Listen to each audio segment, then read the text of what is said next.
நேர்களே, இப்பொழுது தங்கத்தினுடைய விலை தாறுமாறாக குறைந்து வருவதா? தங்கம் இன்னும் எவ்வளவு குறையும்? தங்கத்தில் நாங்கள் முதலீடு செய்யலாமா என்ற கேள்விக்கு ஒரு விளக்கமான சுருக்கமான காணொளி. யூடியூபர்ஸில் பலர் மனம் போன போக்கில் தங்கள் கருத்துக்களை அவர்கள் வைத்து கொண்டிருந்தாலும் யாரும் அறுதியிட்டு உறுதியாக சொல்ல முடியாத தங்கத்தினுடைய விலை உயர்வா தாழ்வா என்பதை, இப்படித்தான் தங்கம் இருக்கும், நீங்கள் முதலீடு செய்கிறதற்கு ஏற்ற காலமா அல்லது இன்னும் எவ்வளவு காலம் தாமதிக்க வேண்டும் என்ற உண்மைகளை நாங்கள் உங்களுக்கு இந்த செய்தியின் மூலம் தர காத்திருக்கிறோம்.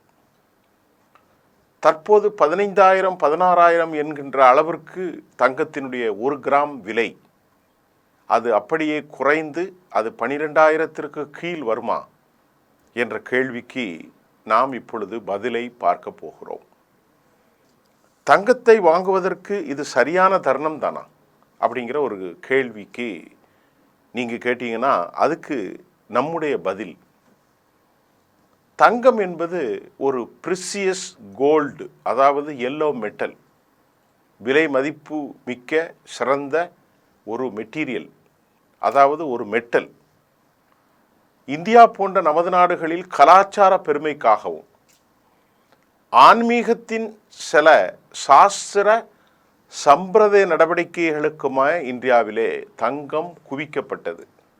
திருமணத்திற்கு தங்கம், காது குத்தினால் தங்கம், புதிய வீடு பால் காய்ச்சினால் தங்கம், வாஸ்து அடிப்படையிலே தங்கம், அக்ஷய திருத்தியிலே தங்கம், தீபாவளிக்கு தங்கம், இப்படி தங்கம் தங்கம் தங்கம் தங்கம் என்று தங்கத்தை வாங்கி நம்முடைய மக்கள் கலாச்சாரம், திருமணம் மற்றும் பூப்புனித ஏது நடவடிக்கைகள், சிறு குழந்தைகளுக்கு பெயரிடுதல், அதை போன்று சாமிகளுக்கு படைப்பதற்கு, அதாவது அவர்களுக்கு மாலை அணிவிப்பதற்கு தங்கம், இப்படியெல்லாம் தங்கத்தை ஆண்களும் பெண்களும் இந்தியாவிலே பயன்படுத்துகிறோம். ஆனால் உலக அளவில் அந்த தங்கத்தை பயன்படுத்தும் முறை அது ஒரு முதலீடாகத்தான் இருக்கிறது. தற்போது ஏறிய தங்கத்தின் விலை உலக வரலாற்றில் இல்லாத அளவிற்கு 1,40,000 30,000 50,000 2 லட்சம் என்று செல்லக்கூடிய அளவிலே ஏறியது. இது இப்பொழுது கொஞ்சம் கொஞ்சமாக குறைகிறது, ஆனால் சரி ஏறுகிறது. இதற்கு காரணங்கள் என்ன என்பதை நாம் பார்க்கிறோம்.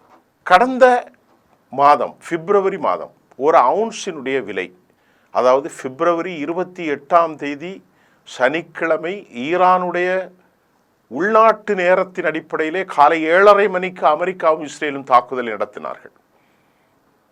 அப்போ 28 என்றால் தற்போது ஒரு மாதத்தை நெருங்கி போய்விட்டது. போர் நிற்கவில்லை. ஆனால் அதற்கு முன்பு உலகின் தங்கத்தின் ஒரு அவுன்ஸினுடைய விலை போன மாதம் 28 முன்பு 6,626 ரூபாய் என்ற அளவிலே, 5,626 ரூபாய் அப்படின்னு இருந்த அந்த தங்கத்தினுடைய விலை தற்போது 4,200 என்கின்ற அளவிற்கு அது குறைந்திருக்கிறது. நல்ல ஒரு குறைவு. அப்போ அந்த 5,626 4,200 குறைந்தது காரணம் என்னவென்றால், சர்வதேச மார்க்கெட்டில் இப்பொழுது 2-3 காரணிகள் அதற்கு உண்டு. நல்லா கவனிங்க, ரொம்ப எளிய தமிழில் சொல்கிறேன். யூரோப் யூனியன், மத்திய கிழக்கு அரபு கூட்டமைப்புகள், அமெரிக்கா, ஆப்பிரிக்கா, ஆசிய கண்டங்கள், சீனா, அது மட்டும் இல்லாமல் ரஷ்யா, இந்தியா, இப்படி எல்லா நாடுகளிலுமே அதிகமாக தங்கத்தை சீனாவோ வாங்கி குவித்தார்கள். இப்போது அவர்களுடைய முதலீடுகள் தங்கத்தை தாண்டி எங்கே செல்கிறது என்று சொன்னால், எண்ணெய், கச்சா எண்ணெயில் முதலீடாக மாறுகிறது. அமெரிக்க டாலர்களில் முதலீடாக மாறுகிறது. காரணம், அமெரிக்காவினுடைய மத்திய வங்கி central reserve bank of US தனது வட்டி விகிதத்தை குறைக்கவில்லை, மாறாக ஏற்றிவிட்டார்கள். இது முதலாவது காரணம். அப்படி என்றால் அதிக வட்டிக்காக அமெரிக்காவில் ஏராளமான அந்த வட்டி விகிதத்திற்காக முதலீடுகள் மாறுகிறது ஒன்று. இரண்டாவது, யுஎஸ்ஐ பொறுத்தவரை டாலர்களின் தேவை அதிகரிப்பதும் கச்சா எண்ணெயினுடைய டிரான்சாக்ஷன் பரிவர்த்தனைகள் இவற்றின் காரணமாக டாலரின் மதிப்பீட்டில் அதிக முதலீட்டை டாலரை மக்கள் வாங்க துடிக்கின்றார்கள் சர்வதேச அளவில். இது ஒரு காரணம். மூன்றாவதாக, ஆயில் சம்பந்தப்பட்ட ரிஃபைனரிஸ் மற்றும் சேல்ஸ் அந்த செக்ஷனில் ஏராளமான முதலீடுகள் கச்சா எண்ணெய் சார்ந்து வருகிறது. அதனை வைத்து பங்கு வர்த்தகம் உயர்கிறது. அப்போ இந்த காரணிகளினால் ஆயிலுடைய டிமாண்டு, ஆயிலுடைய போக்குகளை உலகம் அவதானிக்கின்றது. நீங்கள் சொன்னால் போர் நடப்பதற்கு முன்பு $63 இருந்த ஒரு பீப்பாயுடைய எண்ணெய் இப்பொழுது $126, $150 வரைக்கும் செல்லலாம், ஏன் $200 கூட செல்லலாம் என்கின்ற அளவிற்கு மிக மோசமான நிலை தொடர்கிறது. மட்டுமல்ல, இந்த மோசமான நிலை போர் நின்றாலும் அது பல காலம் தொடரும். ஆகவே இப்பொழுது என்ன செஞ்சார்கள் மக்கள்? ஏராளமான பணம் கொடுத்து 15,000 கிராம், நாம் இந்திய மக்களுக்கு புரிகிற மாதிரி 12,000க்கு மேல் வாங்கிய அனைவரும், அவுன்ஸில் வாங்குறவங்க அமெரிக்கா, இங்கிலாந்து, யூரோப் யூனியன், இந்த மாதிரி எல்லாமே, ஜப்பான், சைனா, இந்தியா, எல்லா பங்கு வர்த்தகமும் யாரெல்லாம் ஹோல்ட் பண்ணியிருந்தார்களோ அதை பெருந்தொகையாக சந்தைக்கு கொண்டு வந்து விற்க முயல்கிறார்கள். விற்றுவிட்டு அந்த முதலீட்டை வேறொன்றில் மாற்றுவதற்கு அவர்கள் முயல்கிறார்கள். அப்படி என்றால் சந்தைக்கு அதிக பொருள் வந்துவிட்டால் அதற்குரிய கிராக்கி, அதற்குரிய டிமாண்ட் குறைந்துவிடும். எந்த பொருள் குறைவாக கிடைக்கின்றதோ அதற்குத்தான் அதிக மவுஸ் இருக்கும். அப்போ சந்தைக்கு அதிகமாக தங்கம் விற்பனைக்கு வருகின்ற போது அது மடமடமடவென்று சடசடவென்று அதனுடைய தேவை குறைகிறது. மார்க்கெட்டில் அதிகமாக விற்பனைக்கு வருகிற போது தங்கம் கீழே விழுகிறது. இப்போ உங்களுக்கு ஒரு கேள்வி வரும், இதெல்லாம் சொல்கிறீங்களே, நீங்கள் பெரிய பொருளாதார நிபுணரா? நான் இல்லை, நான் ஒரு பத்திரிகையாளர், ஏராளமான விவகாரங்களை படித்திருக்கிறேன், எந்த பொருளாதார நிபுணராலும் கணிக்க முடியாது. இப்போ தங்கம் 1,00,000 என்கிற அளவுக்கு வந்திருக்கிறதுன்னு வைத்துக்கொள்வோம். இப்பொழுது இன்றைக்கு அவ்வளோதான் இருக்கும் இந்த காலை மார்க்கெட்டில். இப்போது நாங்கள் நம்மிடத்தில் காதுகளில் கேட்கிறது, ஒரு 1/2 கிராம் 1 கிராம் வாங்கலாமா? நான் உங்களுக்கு சொல்கிறேன், இன்னும் நீங்கள் காத்திருக்கலாம். மத்திய கிழக்கினுடைய வார் எஸ்கலேஷன் அதிகரிக்கின்றது. போரினுடைய தன்மை இன்னும் அதிகரிப்பதைத்தான் நாம் பார்க்கிறோம். அது குறைந்த பாடாக தெரியவில்லை. சமாதானத்திற்கான பேச்சுக்கள் ஒருபுறம் சென்றாலும் அது வலுவாக இல்லை. காரணம், ஈரானும் அமெரிக்காவும் பரஸ்பரம் ஒருவருக்கு மேல் ஒருவர் குற்றச்சாட்டுகளும் ஒருவருக்கு மேல் ஒருவர் வைக்கிற அழுத்தம் நிறைந்த அந்த விதிமுறைகளை ஏற்றுக்கொள்வதற்கு சமனில்லை. ஆகவே இந்த நடைமுறைகளும் இப்போது சமாதானத்திற்கான வாய்ப்பில்லாத போது எண்ணெய் அதிகமாக தேக்க நிலை ஏற்படும். அப்போ எண்ணெயினுடைய பங்குகள் அதிகரிக்கும், எண்ணெயினுடைய தேவை அதிகரிக்கும். அது மாதிரி இல்லாமல் சிஎன்ஜி கேஸ் வர முடியாத அளவிற்கு சிக்கப்பட்டு கொண்டு இருக்கிறது. நல்லா கவனித்து கொள்ளுங்கள். அது எங்கிருந்து வரணும்? கத்தரிலிருந்து வரணும். ஹீலியம், இதெல்லாம் பங்குகள்லாம் இப்பொழுது மருத்துவத்துறையினுடைய ஸ்கேன் எடுப்பதே இன்னைக்கு சிக்கலாக இருக்குது. அவ்வளவு அளவிற்கு எல்லாருமே தங்கள் முதலீட்டை, சிக்கலை, அவர்களுடைய சார்பு அரசியலை மத்திய கிழக்கு மற்றும் பங்கு வர்த்தகத்தில் எதை சார்ந்திருக்கிறதுனால கச்சா எண்ணெய் தான். இப்போ தங்கத்தை எல்லாம் இப்போ யாரும் பார்க்க மாட்டாங்க. இன்னும் காலங்கள் நாளை மறுநாள் 10 நாள் கழித்தெல்லாம் தங்கம் அதிகமாக மார்க்கெட்டுக்கு வருகிற போது விலைகள் இன்னும் அதிகம் குறையும். திடீரென சில பீக் வரும், அது நிற்காது, அது அப்புறம் குறையும். நான் நினைக்கின்றேன் 1,00,000 80,000 ரூபாய்க்கு இடைப்பட்ட அளவிற்கு வந்தாலும் ஆச்சரியப்படுவதற்கு இல்லை. இதற்கிடையில் ரஷ்யாவிலிருந்து ரொக்கப்பணம் மற்றும் தங்க கட்டிகளை வெளிநாடுகளுக்கு கொண்டு செல்வதற்கு கடும் கட்டுப்பாடுகளை விதிக்கும் அரசினுடைய புதிய அரசாணைகளில் ரஷ்ய அதிபர் புட்டின் கையெழுத்திட்டுள்ளார். அதாவது ரஷ்யா தங்க ஏற்றுமதியை மொத்தமாக நிறுத்தியிருக்கிறது.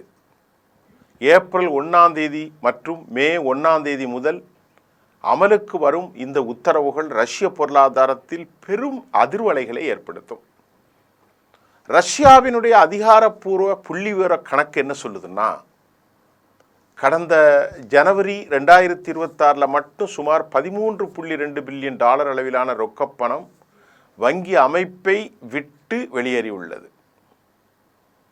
வணிக நிறுவனங்களுடைய மதிப்பு கூட்டப்பட்ட வரி வேட் மற்றும் இதர வரிகளை தவிர்க்க டிஜிட்டல் பரிவர்த்தனைகளை தவிர்த்துவிட்டு ரொக்க பரிவர்த்தனைக்கு மாறியதுதான் இதற்கு காரணம். இதை தடுப்பதற்கு தான் ஏப்ரல் 1 முதல் அடுத்த மாதம் வரை அவர்கள் இந்த தடையை போட்டிருக்கிறார்கள். மற்றொன்று, யுரேஷியா பொருளாதாரம் EU நாடுகளுக்கு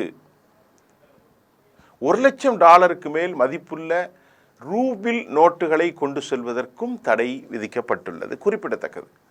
அப்போ குறிப்பிட்ட சர்வதேச விமான நிலையங்கள் வழியாக செல்பவர்களுக்கு மட்டும் இதில் விதிவிலக்கு அளிக்கப்படும் என்றும், அதுவும் அந்த பணம் அவர்களுடைய வங்கி கணக்கிலிருந்து தான் எடுக்கப்பட்டது என்பதற்கான முறையான ஆவணங்களை சமர்ப்பிப்பது கட்டாயம் என்றும் கூட இப்பொழுது செய்தி வருகிறது.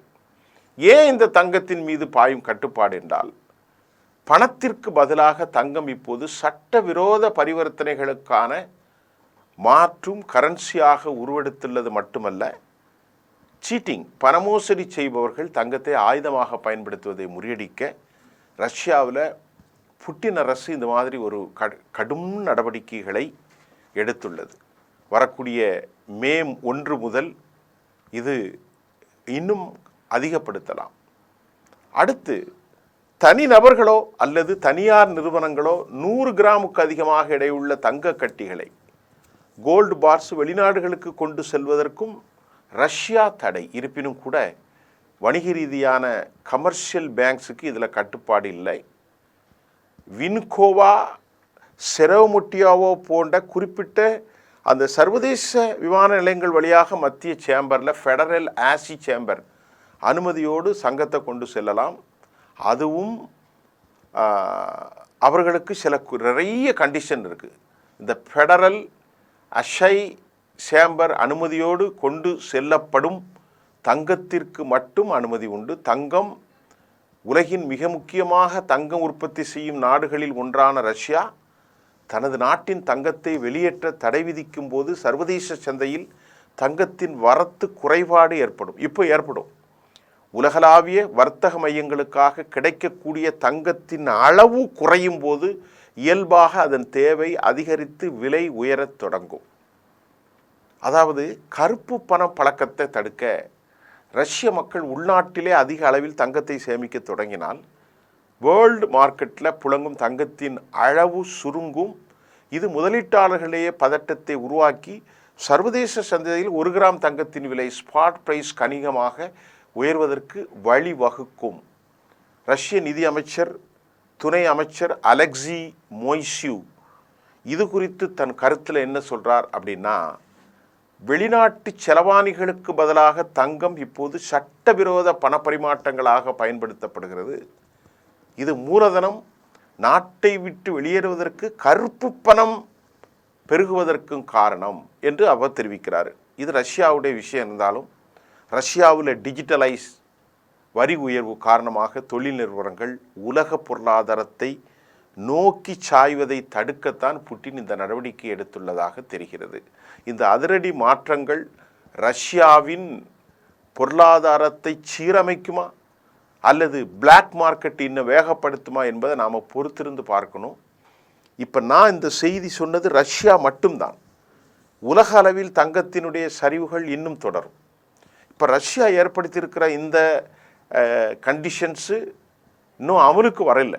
ஏப்ரல் 1 தான் அமலுக்கு வரப்போகிறது. அப்போ நம்ம இந்தியாவிலே தங்கத்தில் முதலீடு செய்பவர்கள் தாராளமாக செய்யலாம். ஆனால் தற்போது சரிவை மட்டும் கொஞ்சம் அவதானியுங்கள், எப்படி குறையுதுன்னு.